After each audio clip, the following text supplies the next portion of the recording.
It's game time, Detroit, and you found the right place for the latest Detroit Lions news.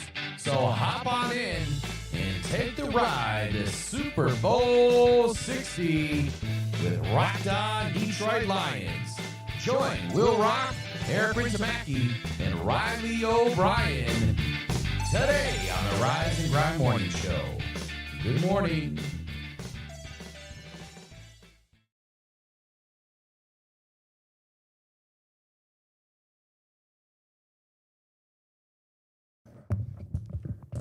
All right, good morning, everybody. Welcome into the Rise and Grind Morning Show. Apologize about the late start, man. 6+ hours yesterday of streaming. Just was not going to be able to get on right away today. So, long day yesterday, man. Long day of waiting. I mean, we've been waiting all season for this. Was not the start that we wanted. A lot went wrong. A few things went right. And we'll talk about a few of those things today.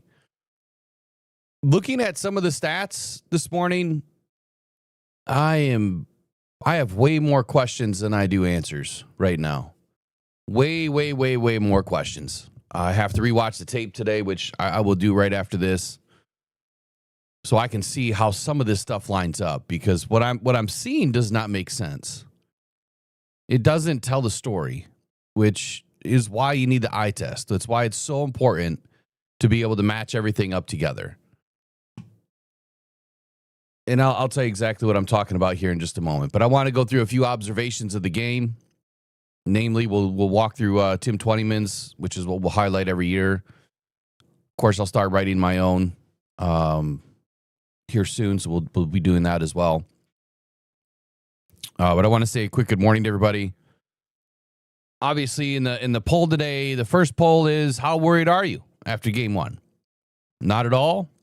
It's just one game. Are you boiling mad? Is the sky falling? So far, there's about 20 votes in there, and you guys are saying it's just one game. I would agree. It's just one game. It's a division game, and it's okay. Like, going undefeated again this season, unlikely. Winning all the games on the road, unlikely. If this is the worst that happens this season, okay. But we have a lot to clean up. I'm not even going to sugarcoat it. There's a lot to clean up between now and Chicago, which Chicago is the most important game to me on the schedule. There's no other game that I care about the most than Chicago. If we had the Jets on the schedule, it would also be the Jets right behind that.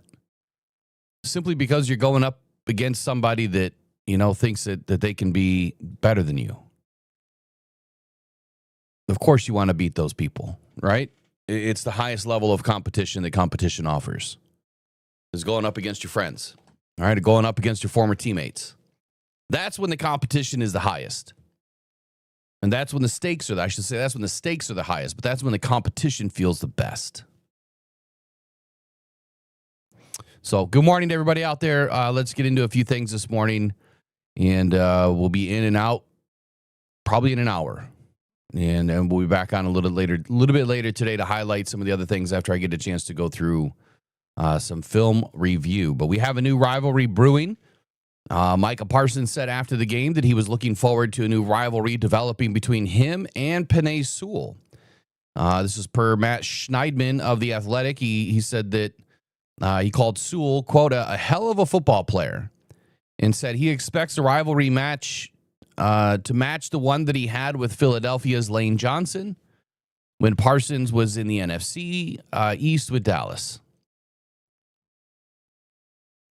Yeah, don't count your chickens, Parsons. Like, seriously. We'll see how that goes. Rebound incoming. Obviously, the Lions haven't lost back-to-back games. I don't have the Lions losing back-to-back games this season in my season predictions. Losing week one was not part of that prediction. Well, we've got to bounce back now in week two. That's just how it rolls. It's been since 2022, October 23 and 30 of 2022. Like I noted in my article the other day, it's been since 2022 that we haven't lost a back-to-back game. It's like been, 40 games or something crazy like that. Detroit obviously is going to try and do this again this next Sunday versus the Bears. I don't think that there's any try involved. They have to. They must. They cannot go down 0-2. Some growing pains this past Sunday. Obviously, this performance was not up to the standard. You hear the Lions discussing the standard, talking about the standard often. It's been a word that these guys have been using consistently. Where was the standard on Sunday? What happened? Right? What happened? It did not look good. The Lions obviously only rushed for 46 yards on the day. A paltry 2.1 average. Will not win you football games. That is what we do to other teams. The Lions' offensive line gave up 4 sacks, which 3 of which were the offensive line's fault. 1 was Jared Goff's. 9 quarterback hits. Tate Ratledge, Christian Mahogany, and Taylor Decker all allowed a sack against Jared Goff. Most of the pressure came a little bit later when the Green Bay Packers were up. They could pin those ears back. They could kind of get after it a little bit, which is expected. And it's something that Aaron Glenn did not do a whole lot when he was in Detroit. When we had big sizable leads, he would back off and play that bend but don't break. The Packers did exactly what I expected them to do and exactly what I hope our defense does, which is you better pin your ears back and get after it when you have a lead. There is no reason to let off. Decker and Goff did talk about some alignment and communication issues after the game that will obviously need to be cleaned up quickly, very quickly. The one-handed grab, obviously the shot heard around the world, or the catch that it was heard around the world, is Isaac Tesla. I mean, it's a little bit too late in the game, obviously. At least we were not shut out of the end zone, keeping that streak alive. But again, meaningless stats are just that. They're meaningless stats. You know, you could win a game 3-0. At the end of the day, all I care about is that you got the W. In this game, being held out of the end zone would have been a travesty. Losing the game the way that we did, it would have made it that much worse. Isaac Tesla is clearly a special athlete. The way that he laid out for that catch and held on to it, ball didn't bobble once, feet planted firmly on the ground, one of the most amazing catches that I've ever seen. The way that he outstretched for that football and how high that he went up to get it. Again, I don't know that I've ever seen that to that degree on the side of the end zone. Up over top of a DB that was just fractions of an inch away from knocking that ball away. It will be interesting to see how the Lions use him moving forward. As I've said, I want to see him lined up no matter what when the Lions get down around the 30-yard line. You better start taking some shots at the end zone. My biggest complaint out of yesterday, no shots at the end zone until later in the game, and you get a touchdown. Hello? What happened to the explosives? Where were the explosives? There was nothing explosive. You imploded.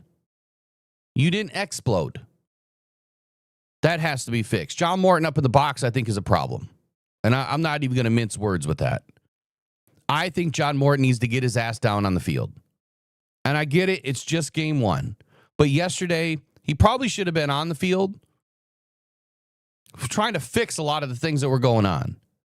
My biggest concern is that he is not able to be on the field communicating with all the guys. He gets one headset, he gets to talk to the coaches, and that's it. He gets one phone, he gets to dial it in, he can talk to Jared Goff. What about the rest of the guys? Right? What I mean, you can communicate to your coaches can then go communicate, but as you know, what is said to the coaches is going to be totally different than what the coaches say to the players. Because they're going to say it in their way as opposed to the way that John Morton just said it. If John Morton is the key to this, I think he needs to get his ass on the field. Agree, disagree, it doesn't matter to me. I don't like it when guys are up in the box, you know, when we're struggling the way that we are. We can't get anything moving. And that is the one major difference outside of a few personnel changes. Record book was not good for Jahmyr Gibbs yesterday. It's not a record that Jahmyr Gibbs wants to be associated with. His 31 receiving yards on 10 receptions in yesterday's loss to the Packers is an NFL record for the lowest amount of yards in a single game for a player with double-digit receptions. Alvin Kamara once had 13 catches for 33 yards, and Jamel White had 10 receptions for 34 yards. And now Jahmyr Gibbs owns that record. The exact opposite of what we expect from Jahmyr Gibbs in the passing game. Somebody please explain to me why this ball hardly went 10 yards down the field. And when I get into the stats and I explain why I'm so dumbfounded about this, you'll begin to understand what I'm saying. Like, this does not make any sense at all. The game, the way that it looked on screen, I'm going to blame that on the camera angles. Why? Because we didn't see a whole lot outside of this like tunnel vision from CBS. Didn't really see anything downfield. No big overviews, right? And it was kind of hard to see where guys were open or they were not. Not a big fan of that. I think that can dictate and control the game to the viewer's eyes. And you can make up whatever story it is that you want to make up. Just like the Aiden Hutchinson hit on Jordan Love. The clip that was taken from that, that was just a perfect clip to kind of show that Aiden was headhunting, Jordan Love. When you look at the view later, it was anything but. Jordan Love was making his way towards Brian Branch. At that point, he's free to hit. But the way that the narrative was spun in game made it look totally different. Made it look like Aiden Hutchinson was out to get somebody and to commit a penalty in an illegal hit, which is not Aiden Hutchinson's MO at all. It didn't help that Tony Romo and Jim Nantz are a bunch of knuckleheads. Both those dudes, I don't even know why they're up in a box together. I don't know who would want to hire those two idiots. Everything that they said in last night's game was narrative driving against the Detroit Lions. And I get it. Tony Romo did not have a good career against the Lions. Had a couple of playoff games erased or opportunities erased. But you still have a job to do in media to tell the truth, to be transparent, to be accurate, and not drive your bullshit.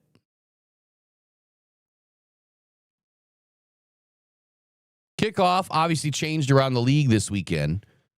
With the new kickoff rule in place, kickoff return was back in the game in a big way on Sunday across the league. The Packers allowed the Lions to return 4 of the 5 kickoffs that they had in the contest.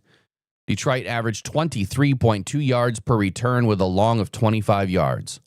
The Lions did do a nice job of covering kicks as Green Bay averaged just 19.5 yards. So we did do something right on special teams. We did do something right. And then lastly, Alex Anzalone dropping an opportunity is just something that he doesn't do. And shortly after that, it was an opportunity to Brian Branch for a pick 6 that was called back because of the hold on the opposite side of the field after the play had already happened. And that's another thing that when I get into all 22 today and I dig in, you better believe that'll be one of the plays that I highlight today, because that play had nothing to do with the interception. It was after the play, in my opinion. But we'll let the tape tell us, and we'll see what it has to say. That's your observations through Tim Twentyman, with a little bit of my nuance added to it.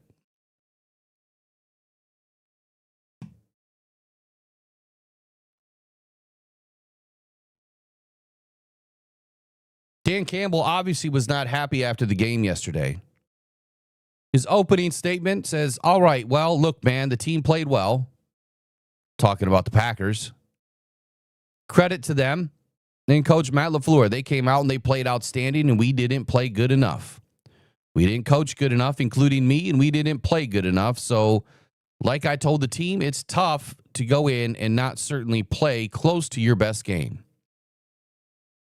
Dan, you weren't even within 100 yards of your best game. You weren't even within 50 yards of a decent game.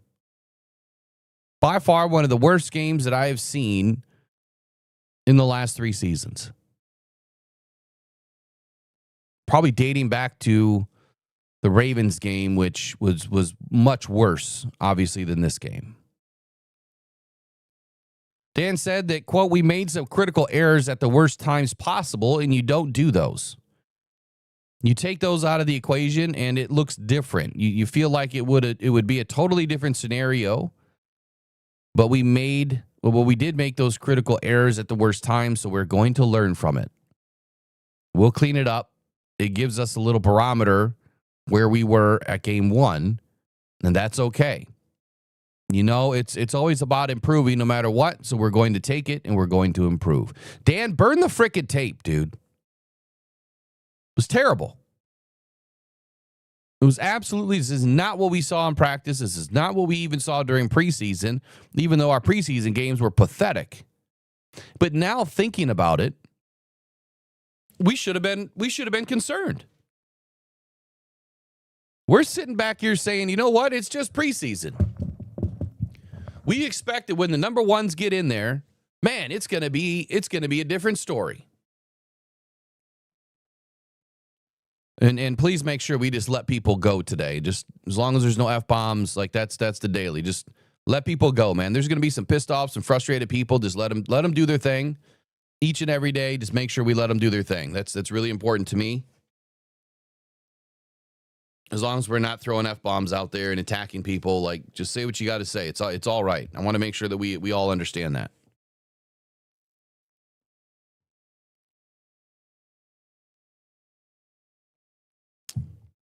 Look, I'm heated. I'm pissed about this whole thing. But the one thing you won't see me doing is just trashing people for it. That's just what I won't do. At 45 years old, I think I've learned how to communicate my frustrations without having to be an asshole. You know what I mean? Like, you don't need to be an a-hole.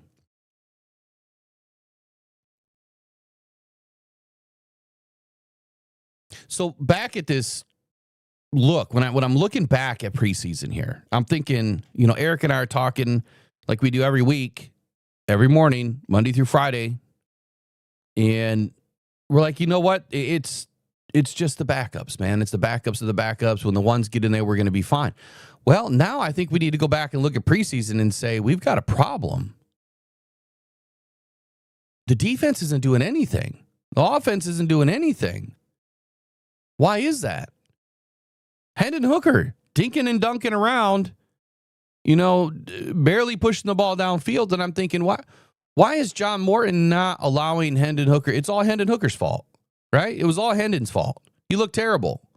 Kyle Allen was making some plays downfield. But again, if you go back and look at how many times we were not throwing the football downfield, and now going back to thinking about what I saw in practice, it was constantly, you know, short down and distance work. Yep, they aired the ball out at times. But man, all I kept seeing was a lot of short stuff, and so it makes me question myself. Was what I was seeing, was that our offense? Like, do they really think that's a good plan? Or was what I was seeing just them doing short down and distance work? After what I saw last night, looking at Jared Goff's, you know, passing chart, he barely got the ball out past 9 yards. There was like 4 throws past 9 yards. And he was actually pretty damn accurate and had plenty of time to throw. So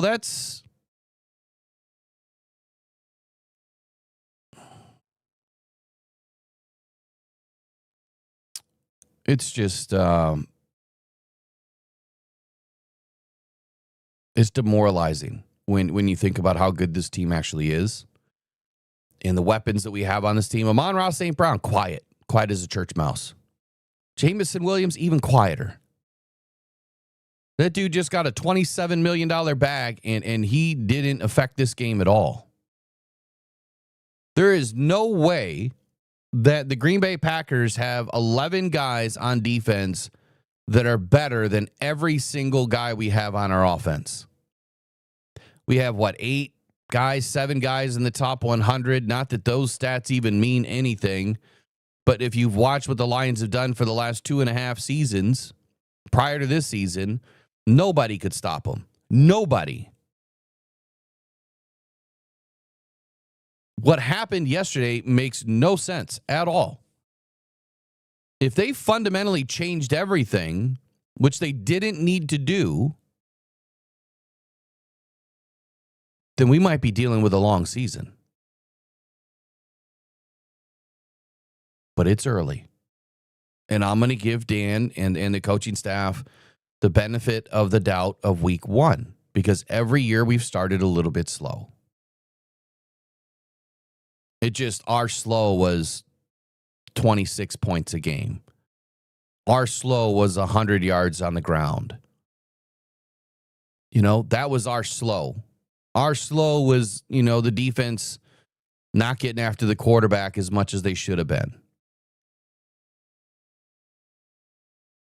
And then that would change within a couple of games. Yesterday, I saw a team that didn't know what the hell they were doing. It looked like they were all playing football for the first time. And so I'm going to say that has to be a ton of communication error from the coaches on down. It had to have been a scheme issue. Watching Aiden Hutchinson turn and start running downfield, like, what in the hell is Shepard doing? And the same thing with Davenport. Now, I am the one that said I expect those guys to drop back and stay in a containment zone, right, and not push the pocket. But I never expected for them to drop back and be into a linebacker role. And the Lions did send the linebackers quite a bit. They did work exactly as I said that I thought that they would do. But not in the function that I expected. That was nowhere close to what I had envisioned and what I had communicated to the people on this show. I did not expect that at all. I expected them to utilize the front 4, control the run, and then send the backers.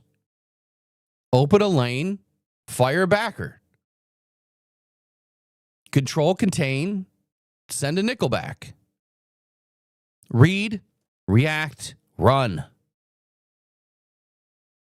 Yesterday, I don't know what we saw. It was highly concerning that Aiden Hutchinson couldn't beat anyone one-on-one. Not one of those offensive line could he beat one-on-one.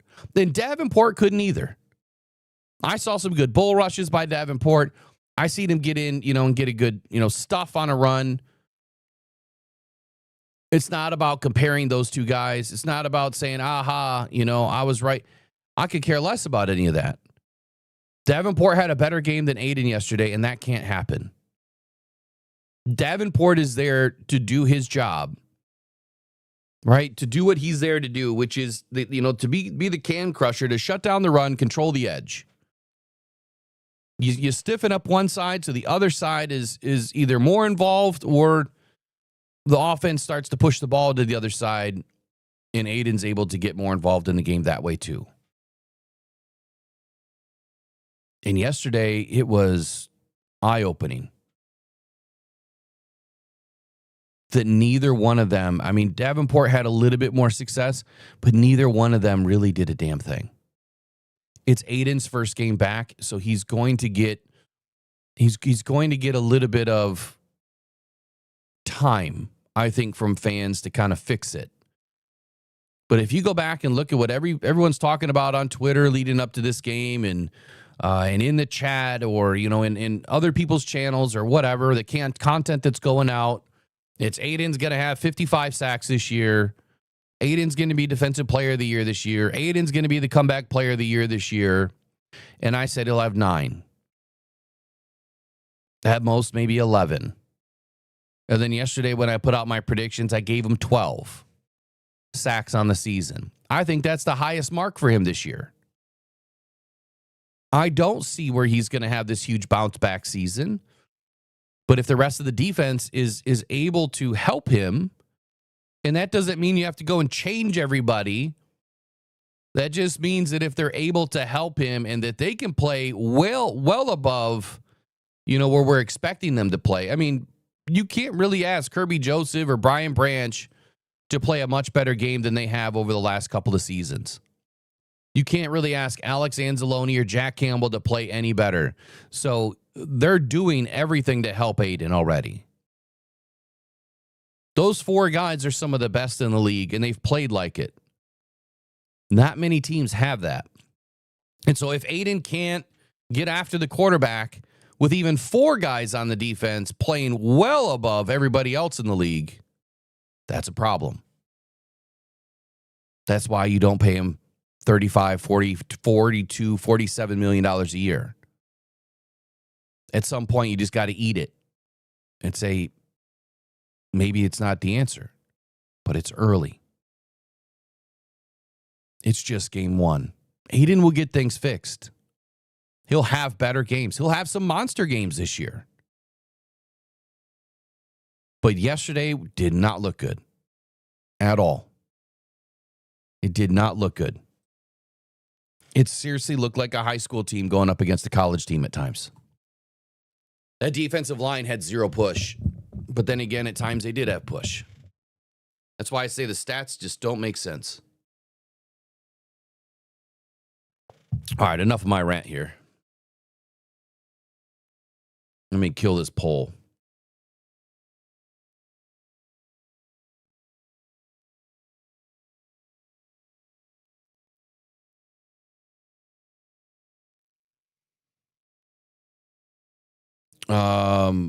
Definitely not sarcasm, unless RP's being sarcastic. Are you trying to say we were good on pass rush? Are you out of your mind? Are you seriously out of your mind? We were not good in the pass rush yesterday.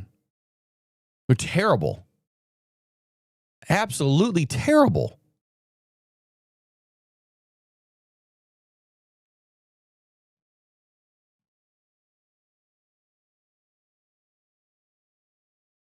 Let's get into some of the stats. This is what doesn't make sense to me. Jared Goff was 31 of 39. Now, granted, he peppered everything under 9 yards. Let me just get that pulled up too while I'm thinking about it.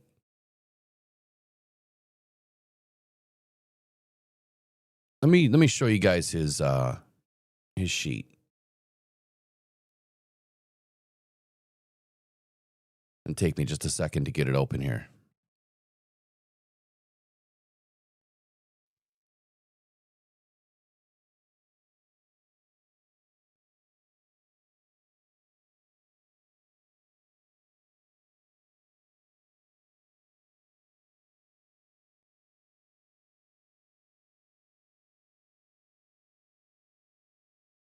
The one thing that I'm sure we're going to hear from certain individuals, right, is they're going to try to say, well, see, I told you we need a pass rush. We needed this player. We needed that player.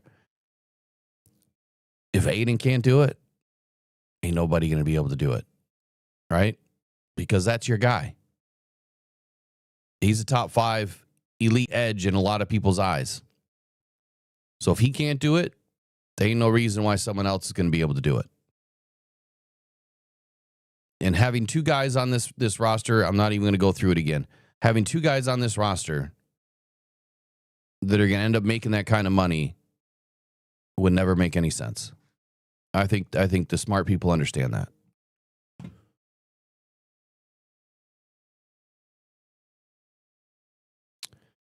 Let me find this thing. Probably should have pulled it up last night, but where is it? Passing. There we go.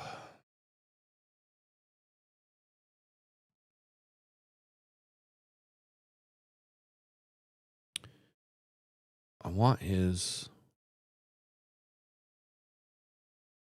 sheet. Where's his sheet?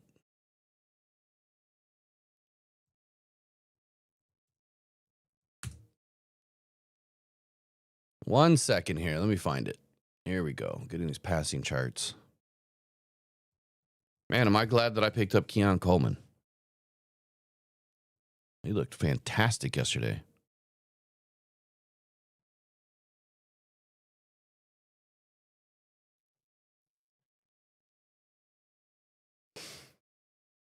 This sheet is, I mean, this would drive me nuts as a coach.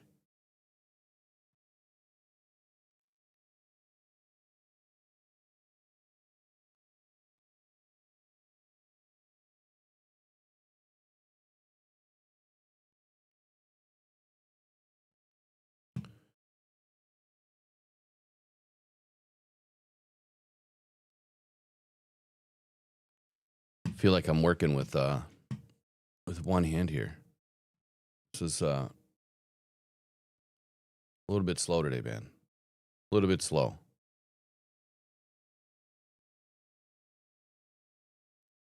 Trying to make this fit into this box. It's not wanting to fit into this box.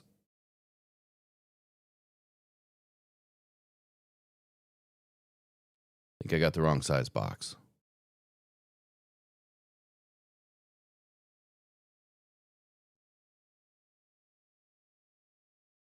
All right, here we go. We're getting there. One of these days, I'm just going to say, forget these stupid borders, and we're just going to start throwing stuff on the screen. The borders are half the problem. Okay, if it doesn't fit right in, and if I don't save it as a, just to save it as a PDF, right? Be done with it. It can be a pain in the butt sometimes. But all right, here we go. Let's take a look at the screen here. Of course, that's the wrong one. Here we go.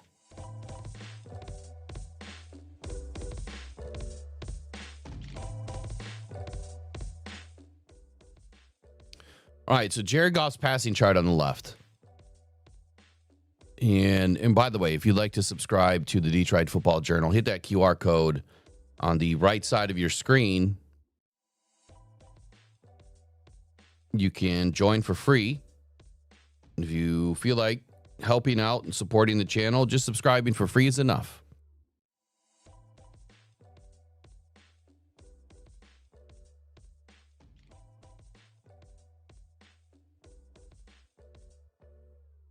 I just realized I forgot to take all of my meds today.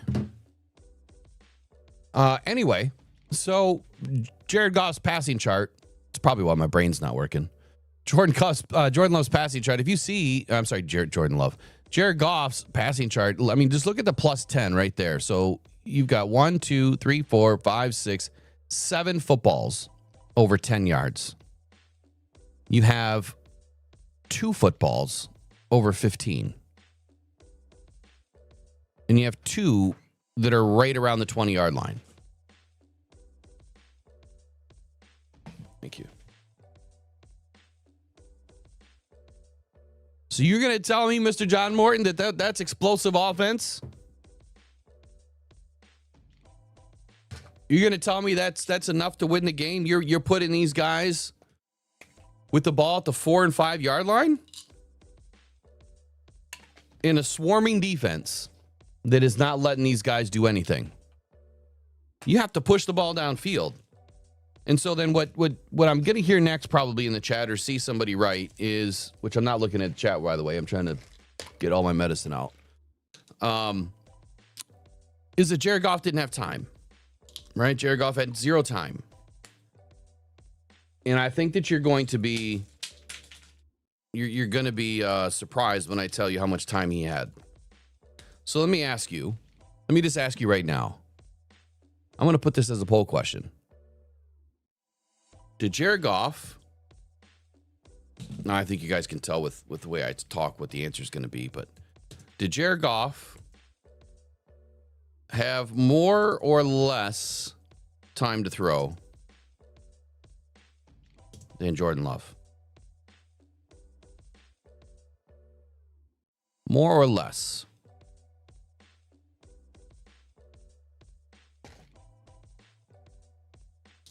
And so when I look at this sheet, I'm like, man, you can't win football games like this. I'm sorry. Unless our guys are just trying to get a bunch of yak and you're trying to take a 4 or 5 yard pass and push it up to the 10, 12 yard range. Okay, that's a great theory. Doubtful that that's going to happen. When some guys can do it, but not everybody. You need to push that ball downfield. And what's crazy is some of the passes that are downfield, those went to Sam Laporta later in the game. When he finally got involved, he was the most efficient receiver that we had.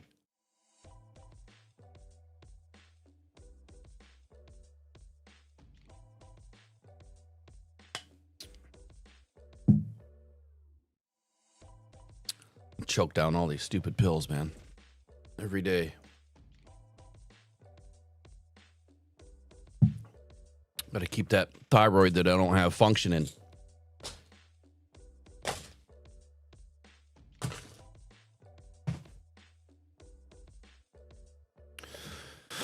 All right, so more or less. Read my poll again. What did I do? Did Jared Goff have more or less time to throw than Jordan Love? What's wrong with the poll? Did Jared Goff have more or less time to throw than Jordan Love?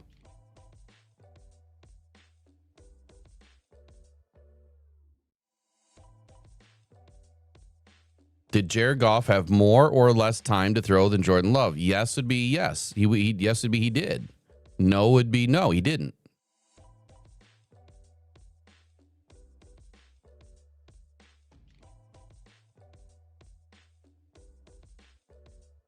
I guess we probably could have taken less out of there. And then that probably would have been a little bit more clear. So more or less. Yes would be more, yet less would be no, I guess. It should have just been one answer, but it's my bad. See, I needed my pills 3 hours ago. I'm 3 hours late taking them.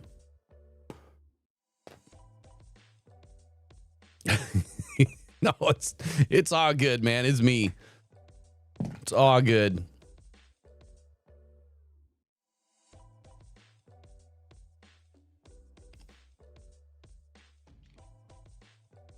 It is a yes or no question. Did Jared Goff have more or less time? It should have been yes, he did, or no, he didn't.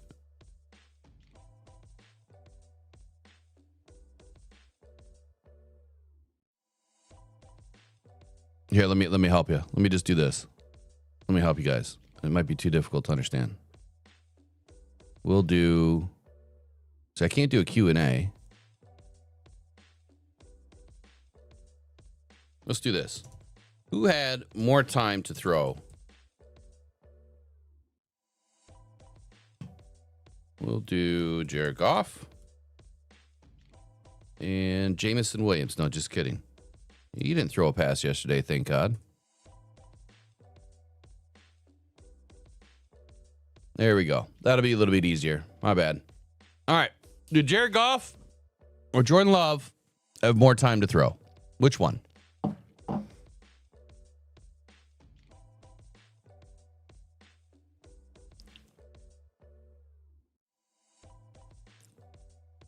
All right, 89% saying Jordan Love.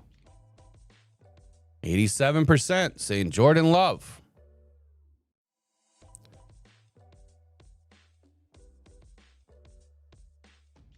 All right, let me get out of this. Looking at this sheet, okay, you would think that Jared had plenty of time. If he was able to get the ball out and down to the 5 yard line, why couldn't he have got it out down, further?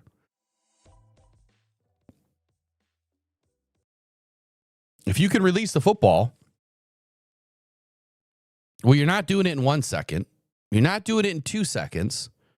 And if most of these guys run a 4.40 or better, how far down the field are you in 2 seconds or even 2.5? Because the ball usually doesn't come out before 2.5 seconds in most cases. That's about 25 yards, right? It's about 25 yards. Even if you were to cut that in half, everybody should be able to, get around the 12.5-yard line. You know what I noticed in yesterday's game? We need a first down, and Jamison Williams is running 2 yards short of the sticks. And that's where we're throwing the ball to. Why? Why are we short of the sticks? Why is everybody short of the sticks?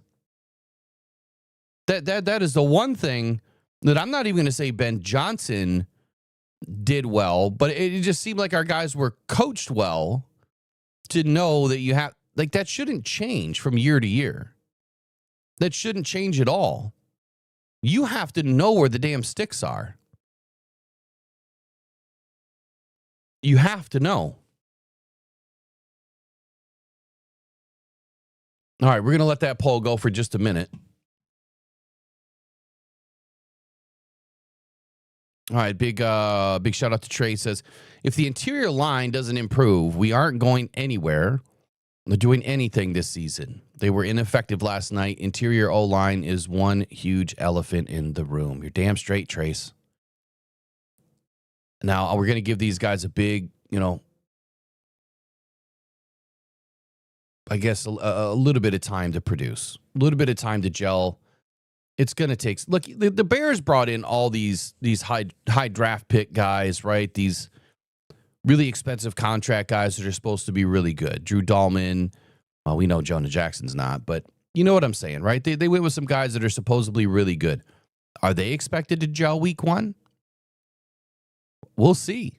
We'll see if they do. I would expect it. Yeah, some vets are probably going to gel a little bit easier, than a couple of young guys. We have 3 vets on that squad. And we have a second-year guy, and we have a rook. And I would say that it's going to be a little nerve-wracking at times.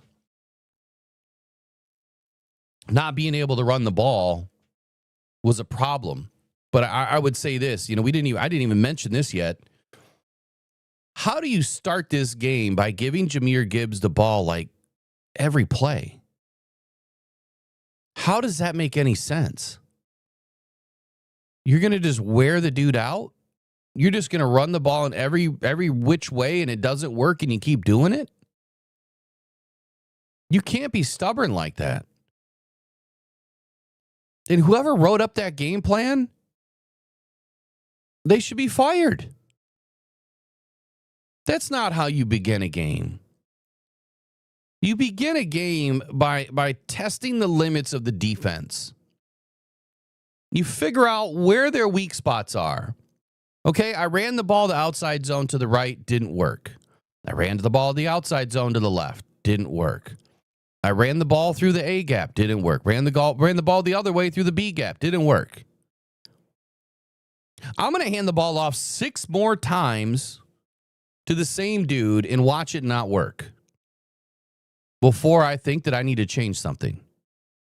What the hell was that? Typically, you want to go out there and mix it up. Okay, I'm going to run on first down. I'm going to run on second down. Everybody knows I'm passing on third down. Okay, if I get a first down, I'm going to run on first down. I'm going to pass on second down. Depending on where I'm at on the field, I might run on third down. All right, if I get another first down, I'm going to throw on first down. I'm going to throw on second down. And then depending on where I'm at on the field, I might run on third down. Mix it up. Don't fall prey to the same things every other team does, which is you get stuck in your ways. You can't be stubborn. You almost need to just close your eyes and go, this is the play we're running. You probably would have had more success with that last night than what we saw. Now, everybody that knows me knows that I'm not a Lions hater. I'm not an SOL fan. I'm just trying to give you the facts of what I see. That's it. Yeah, I'm not happy about the loss at all. I'm not happy, that the Lions went out and looked the way that they did.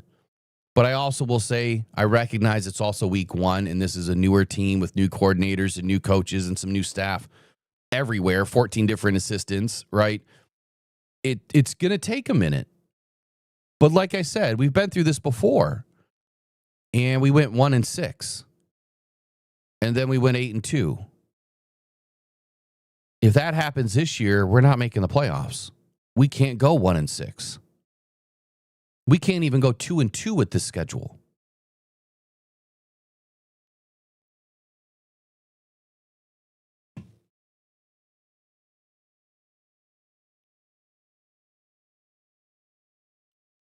Let me find this poll again. Where are we at? 81%. Okay.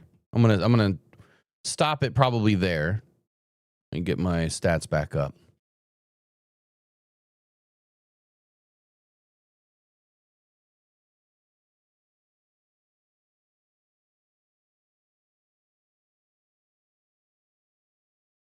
All right, this is gonna blow your mind. Maybe.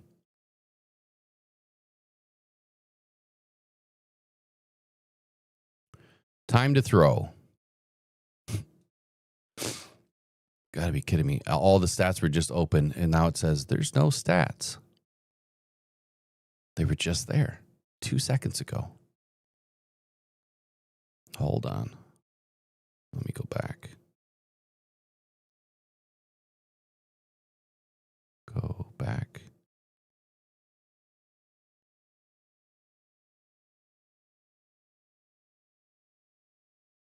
I haven't even checked PFF yet today. I'm wondering if PFF has everything open. Okay, time to throw. 2025 season, regular season. All that's good. Let me whittle this down from best to last here. Jared Goff. Oh my God, hold on.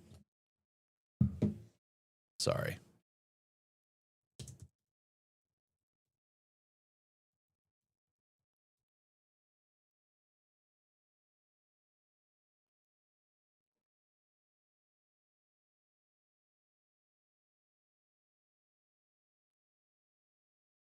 Jared Goff put up the ball 39 times yesterday.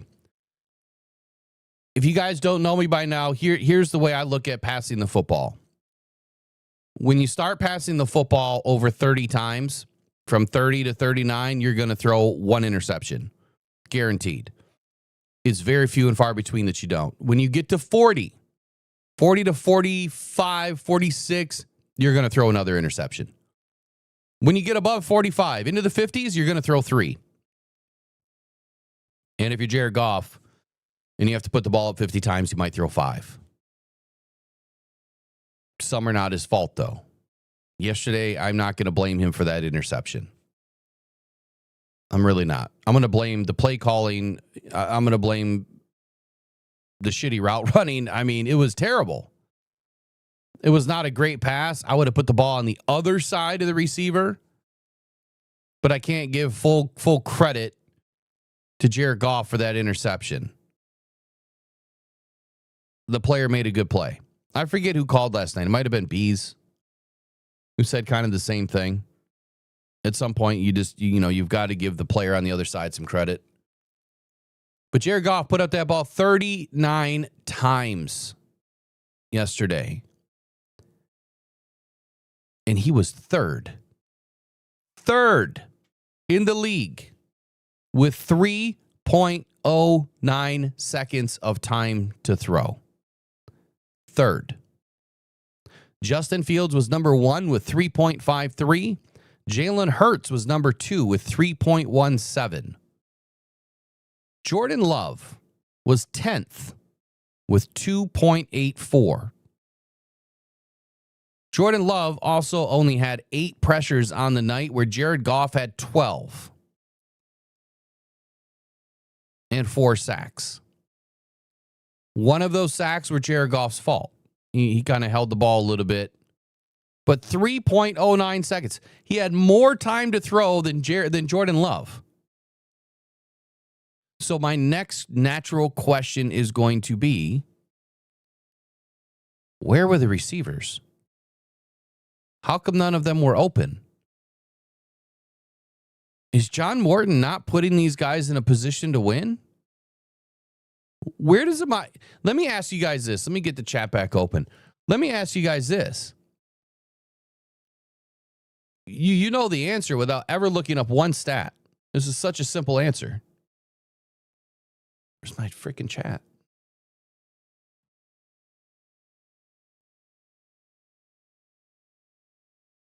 There it is.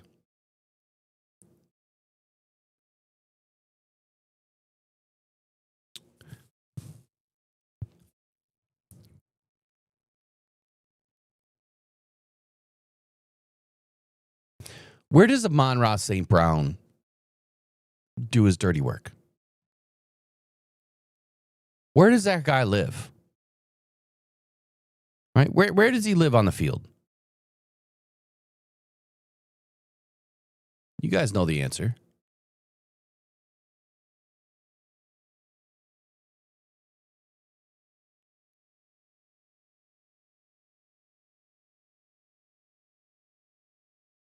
So Art Vandelay, he says we all saw the game. Goff had no time. Again, I'm going to watch the film today, and I'm going to say based on the stat, that's not true. Right? Based on the stat, that's not true. So now I have to go and watch the tape and match it up. Okay, so how many plays was Jared Goff under pressure in 2.25 seconds? Quick pressure. Right? That's going to round out the number. And if there's a handful of those plays that you're going to see that would show that Jared Goff didn't have much time. What I didn't see, watching it from CBS, and I watched it from Paramount at times too, so kind of the same feed, I saw this tunnel vision, behind the quarterback. I didn't see this wider angle or this bigger end zone angle, right, of where you get to see where everybody's kind of lined up on the field. So when you see it from this tunnel vision, everything looks faster, right? Everything's more condensed. But when you're out a little bit, then you kind of get this vision of, okay, this guy was open, but then Jared Goff got hit. Okay, well, this guy was open and Jared Goff didn't throw the ball. So that's why I have to marry up the tape with the stat. And so today's take is, if Jared Goff had more time than Jordan Love, what the hell happened? And that's why I'm asking, where does Amon-Ra St. Brown live, eat, and breathe? Again, I didn't notice on the vision of CBS, they didn't show the receivers a whole lot. Did Amon-Ra not go over the middle? Because that's where he does his dirty work. Sam Laporta was clearly having success. Was Sam Laporta not having more success earlier? And he just wasn't getting the ball? We'll see. Wickster, I would love for you to debate me any day on football, dude. If you're going to take pot shot comments in the chat where you know damn well that I've gotten a ton right, I'm not tunnel vision on anything. My eyes are wide open to everything. So my eyes are wide open on you too. Trust me. The thing that I'm most concerned about is not being able to see last night during the game where these guys were. So the tape is going to tell me today what happened. But when you see Sam Laporta finally having some success, my question would then go back to say, where was the success happening earlier in the game? Why was John Morton not emphasizing Sam Laporta earlier? Why was he emphasizing Jahmyr Gibbs? And it wasn't working. And it wasn't working with David Montgomery either. Clearly, the Packers had a really good plan.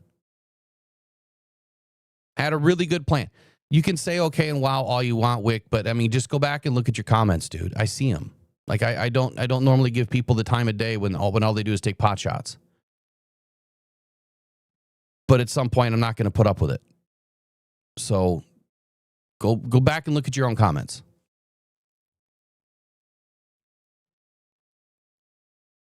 When you're number 3 in the chat, it's pretty easy to see all the comments, right?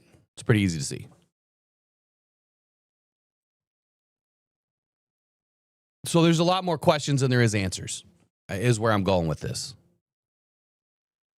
There's a lot more questions than there is answers. It was game one. There's a lot to clean up. There's a ton that we have to clean up. But I am more concerned the fact that John Morton was not getting guys involved earlier, and I'm going to go back to the preseason now. Often we had seen John Morton not getting guys involved. Hendon Hooker took a lot of heat this preseason. But one of the things that we had kept saying on the morning show was John Morton not putting him in a position of success? Trust me, Hendon made a lot of mistakes. But if the play in the play call is not putting you in a position of success, oftentimes you're not going to have success. Right? You have to put your guys in a position of success. And then you can lead from the front. Then you have to build from success, right? You have to make the plays in the beginning of the game to open things up. Yesterday, it seemed like as we kept getting deeper in the game, things were closing down on the Lions. It went the opposite direction of the way it normally goes. Usually they get going, they figure out a few things in the beginning of the game. Yeah, it's a little herky-jerky at times.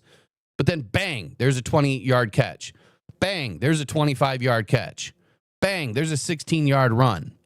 And that would happen like every 5 or 6 plays. You get a first down in between, you keep it going. This time, it was like everything was close. All the passes were close. All the runs didn't develop. And you weren't looking downfield. But when we started to look downfield, it opened up. And then he went away from that. So it's mind-boggling, to say the least. The Packers played a really good game. They absolutely played a really good game. Yeah, Art, man, I'm right with you, dude. He says, I thought at some point we were going to wear them out, but it never happened. I said the same thing in the beginning of the game. I said, man, it looks like we're just going to try to run these guys into the ground. And we're going to, try to ground and pound them a little bit. Get them breathing, get them sucking wind. It's the first week, maybe the conditioning's not all there, and that's always a good plan. I will agree with that. But when you're not able to even get 3 yards on a run, you're not going to wear anybody out.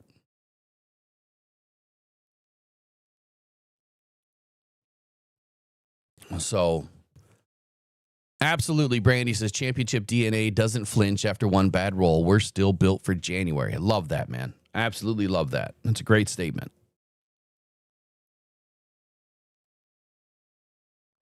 So obviously after a really bad loss, we have a lot of bad negative things to say, but everybody for this Lions team did not play well.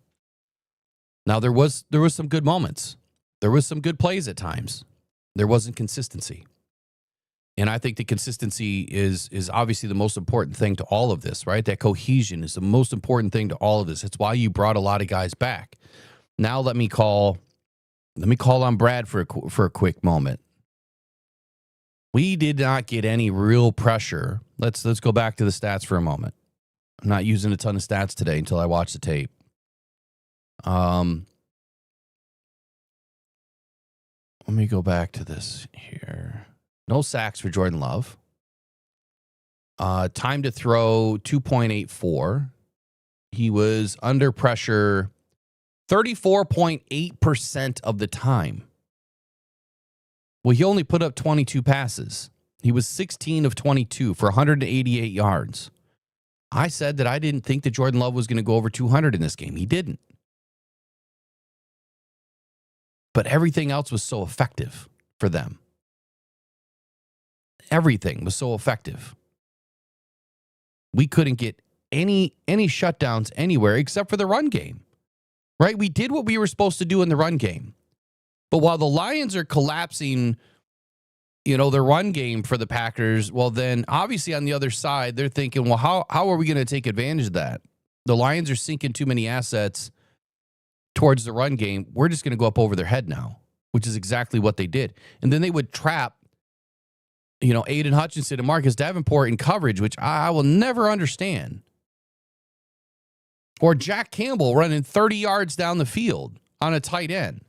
That shouldn't happen either. Where was the safety? Where was Kirby? Where was Branch? Those plays need to be handed off. Now, on some plays, obviously, depending on what you've run, if you did send the DB or a safety on a blitz, then yeah, a linebacker's going to have to pick somebody up downfield potentially. And Derek Barnes is supposed to be this guy, that can get into coverage and do a good job. I didn't see any of that last night. But I got a question for Brad Holmes. Nate Lynn had one of the best preseasons out of anybody. And you let that guy go. Why?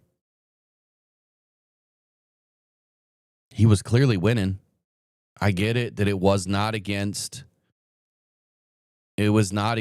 number ones.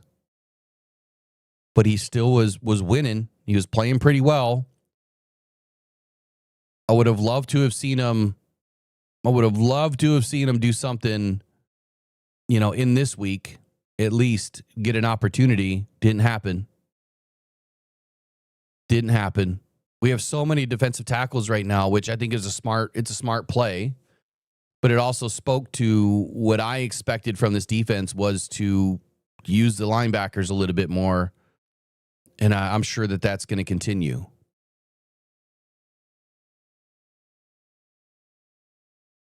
It just has to come together.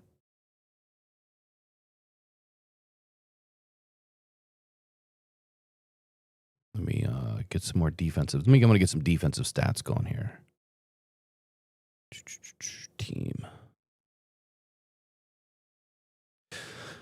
Okay.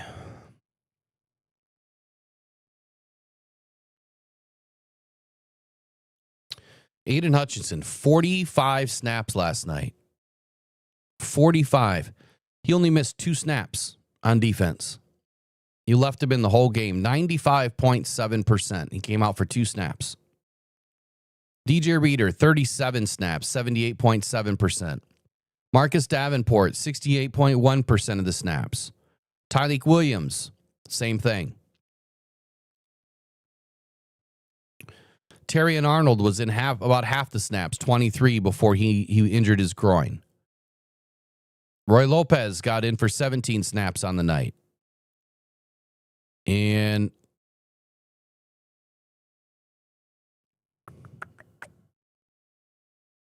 there we go. Oh.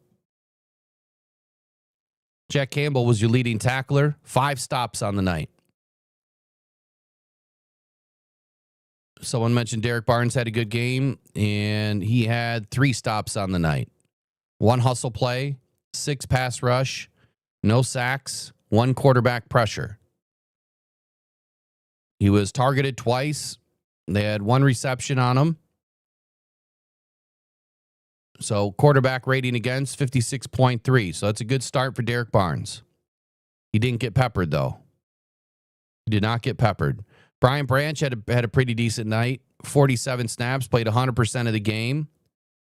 Had 5 tackles, 4 stops in the run game, 1 hustle play, 2 pass rush, no sacks, no quarterback pressures. He was targeted once. They caught 1 ball. He allowed 2 yards. Jack Campbell allowed 17 yards. He was targeted 3 times, 2 receptions. He needs to clean up.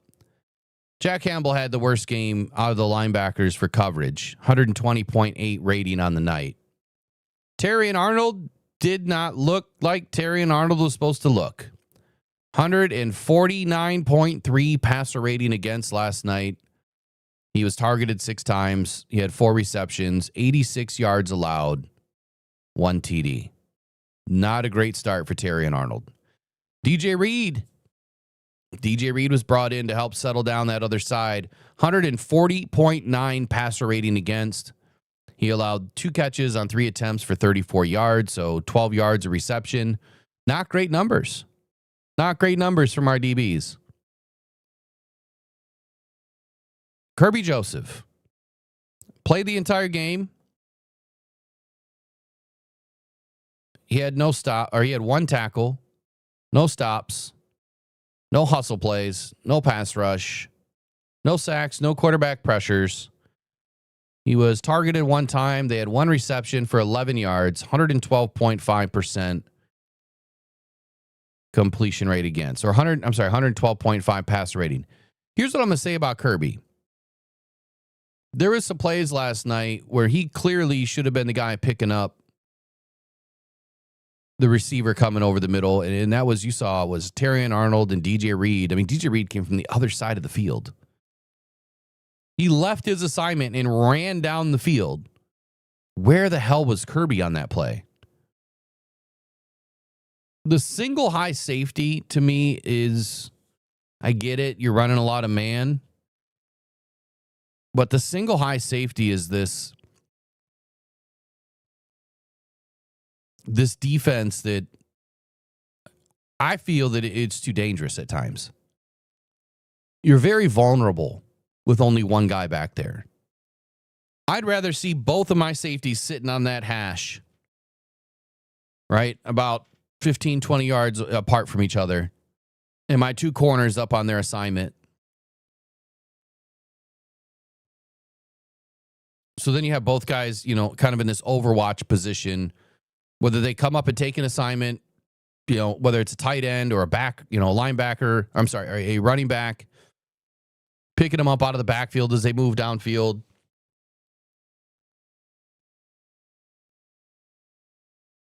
But putting these guys in single high safety, it's just been our Achilles heel. It really has. I mean, it sometimes, last season, it looked like he was playing very well. But there's times that we've had big gash plays. And I think the single high safety is to blame for that. You can still run a little bit of man and a little bit of zone. Why are we not running a little bit of man and a little bit of zone the majority of the time? I probably would have ran the nickel last night a lot. And I don't know how many times we were in the nickel. I'm going to have to figure that out through some stats later on today. Yeah, even with the blitz, we didn't get there, says Kevin Barr. We didn't. We did not get there. Yeah, if you don't have a pass rush, it's defensive suicide, says Art, and I would agree. Last night, I still don't understand why we couldn't get any sort of a pass rush at all. But I'm not going to put that on Davenport, right? I'm not going to put that on anybody but the team. It's not just one person out there. And Davenport wasn't even in the whole game. Al-Qadim Muhammad was only in on 6 plays. The speed guy was only in on 6 plays. Pat O'Connor was in on 14 plays. Marcus Davenport was in on 32 plays, so 68%, like I said. But Aiden, in the entire game, here's Aiden's stats. He's at the very bottom of the sheet. Very bottom. 45 snaps, 95.7% of the plays, 23 run snaps, 0 tackles, 0 stops, 0 hustle plays. Out of 19 pass rush attempts, he had 0 sacks and 2 pressures. 10.5% quarterback pressure rate, 10.5%. The rest of his stats, 0. He didn't do anything.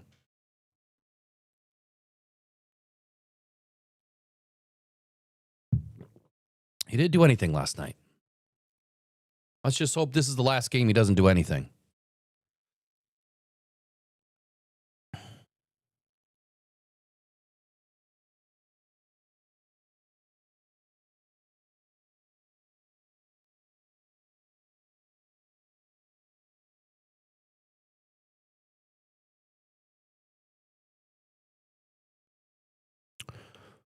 Rock Ya-Sin's penalty last night.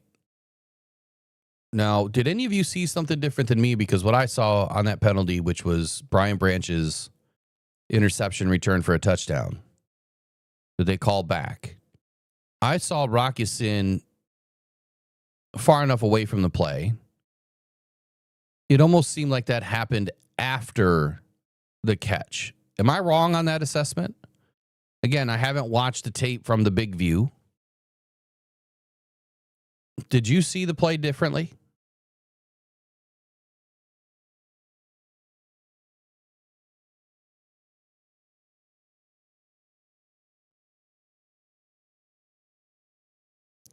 It just seemed like, and again, I'll watch the tape today, so I don't really want to give a full definitive answer on this, but it just seemed like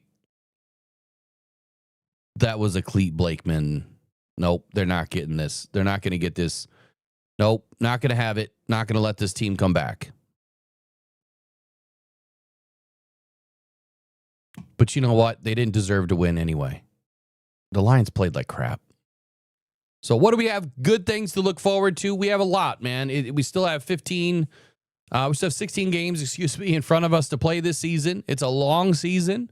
We have the hardest schedule out of any team. If this is the worst we play all season, I would be ecstatic. If this is the worst we play. It sucks dropping a game on your home, or on your opener, the first week of the season. The Lions have a gauntlet of a schedule. It is away. It is home. It is away. It is home. It is away to open the season. This is not an easy schedule by any stretch of the imagination. It's going to get tough. A lot tougher than what we saw last night. So hopefully you're buckled up for the ride. It's going to tug on your emotions. It's not going to be easy to talk about every week, but we will try to figure out the answers and try to point out the mistakes and maybe see some areas for improvement. Like we do every week, it's try to open everything up to have a good vision, right? To have a good understanding of your team. There's a ton of room for improvement. And I guess, to put into the Dan Campbell's coach speak, that's what he's going to say. You can improve on all of this. When you do everything bad, you can do nothing but get better. We just can't afford. This is the season you cannot afford to start slow. Not against this schedule, and definitely not against the first 4 games on the season on this schedule. Packers, Bears, Ravens, get out of here. Like, that's tough. It is a very, very tough schedule to start.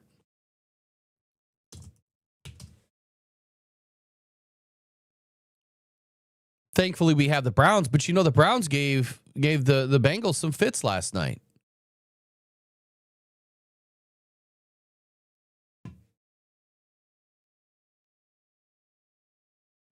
In fact, what was the end score there? 16-17. Very, very, very tight game. Very tight game.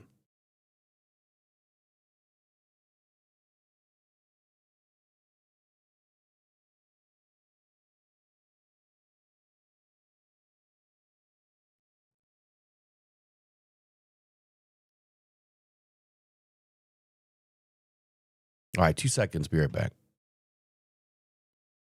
It's game time, Detroit, and you found the right place for the latest Detroit Lions news.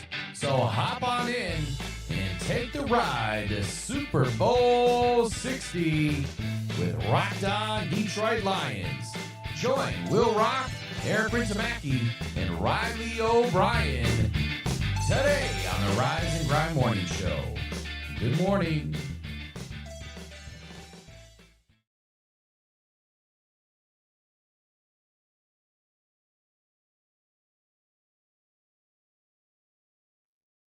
All right, the countdown is on to the Chicago Bears. We'll be talking about that mostly starting this Wednesday. Eric will be off this week. I think Riley will be filling in a couple of days. Yesterday was a long day. He was going to join us today, but he's got to be exhausted. I know I am. Hence the late start today. Had to try to get my voice back this morning, man. It was a long day on the mic. So appreciate you guys joining me. Look, every week that I'm not at a game, we'll be doing the live stream. And would love to have you guys, join us for all that and have some fun throughout the game. Yesterday was a bit indifferent. I was not obviously happy during the game. I mean, I just had the wind sucked right out of me. Thankfully, I was not at the game yesterday. I would have been livid, to say the least. But that's what it's like, being a fan. You drive, you fly, you put all this time and energy into something, you get all dressed up, and then you get your ass spanked a little bit. It's part of it, man. It's part of being a fan. You got to have thick skin in this game, especially to be a fan of Detroit for all of these years that I've been a fan, plus 40 years. You have to have thick skin to be a Detroit Lions fan. The last couple of seasons, it's been a little bit easier. But this could be a year that we get tested a little bit. Does that mean that we won't make the playoffs? No. Does that mean that we can't bounce back? No, it doesn't. We absolutely can. But what it does mean is we're probably going to have 2 or 3 more games just like yesterday. I have us going 14-3 this year. I was teetering between 13-4 and 14-3. So that tells you I still have the confidence. I put all of that up on the Detroit Lions Football Journal, the full season outlook. I even threw some stats in there where I thought some of the guys could end up this year. Yesterday, obviously, did not make me feel great about the stats that I put up, because you really can't have one bad game to get those stats, right? You've got to be humming, from week one. However, I will say that there was a couple of games last year that the Lions didn't really meet the threshold. I would say, I think it was a Seattle game when Jared went 18 of 18.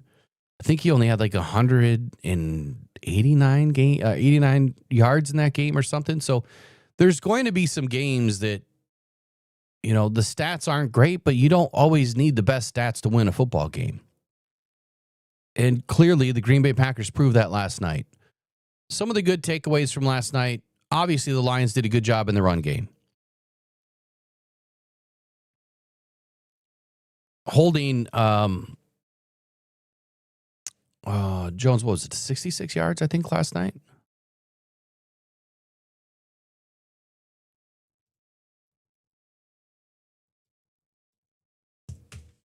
I think it was 66 yards.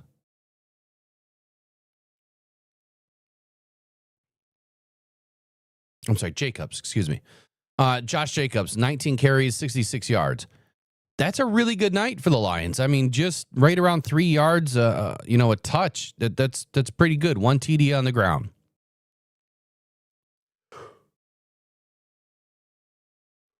My voice has had it.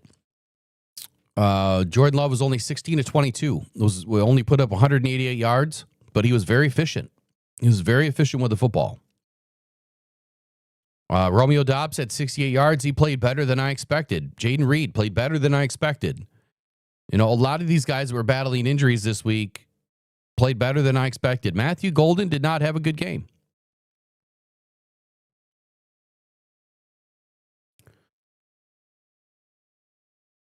Last night's stat sheet looked like a Jared Goff stat sheet, is what it looked like. I mean, 1, 2, 3, 4, 5, 6, 7, 8, 9, 10 Green Bay Packers touch a football.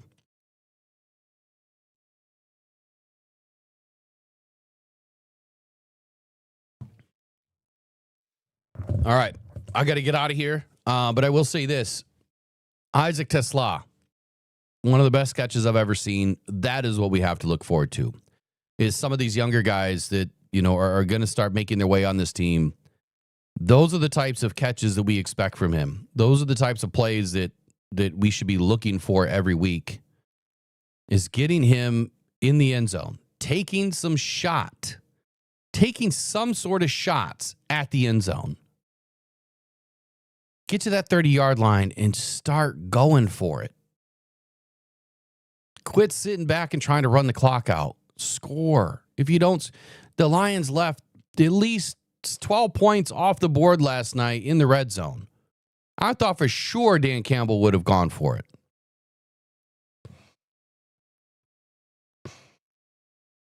clearly they had no confidence in their offense when you're that close to the end zone.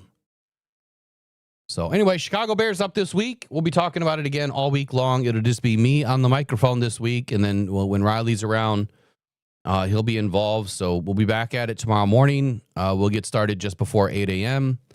But now I'm going to go rest, and I'm going to rewatch this game a little bit, make some notes, and we'll get some videos pumped out today, hopefully. And you guys enjoy the rest of your Monday. Lions down 0-1 to start the season, but it won't last for long. I promise you they'll be back. It may sound all doom and gloom to start. It's just one game. But Dan Campbell, please do us all a favor. Don't even watch the tape. Let us do it and cry about it.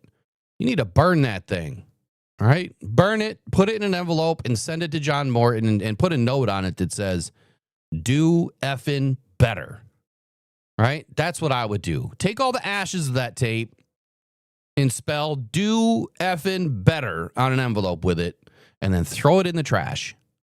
Worst opening game that we've seen in a long time, but we expect more from the Detroit Lions here this season.